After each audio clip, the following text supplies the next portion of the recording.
ज़रा सोचिए कि जो खुदा इंसानों को कान देता है और उसके अंदर समात भी रखता है, वो खुद कैसा सुनने वाला होगा।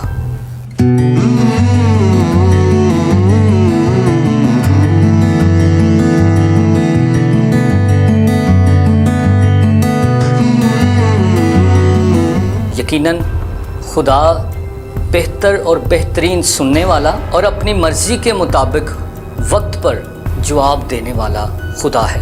इसलिए याद रखें कि जब हम खुदा के हजूर में आते हैं तो खूब शोरो गुल और चीखो पुकार करने की ज़रूरत नहीं है, बल्कि कलाम मुक़द्दस में लिखा है कि उसका कान इतना छोटा नहीं कि वो सुन ना सके और उसका हाथ इतना भारी नहीं कि वो बचा ना सके, बल्कि हमारा खुदा, ज़िंदा खुदा, ये आवाज़ तो क्या, वो हमारे अंदर की, हमारे दिलों की आवाज़ को भी जानता और पहचानता है। और वो दुआ जो आलम खामोशी में भी की जाए, खुदावंद उनको भी सुनता और जवाब देता है। खुदा के पाक कलाम की आवाज़ है कि तू मेरे ख्यालों को दूर ही से पहचान लेता है और मेरे उठने बैठने से अच्छी तरह वाकिफ़ है।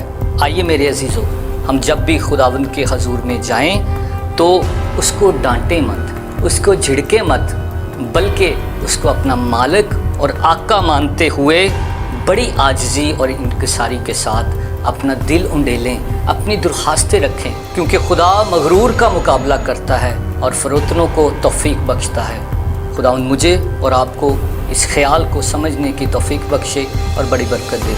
आमीन।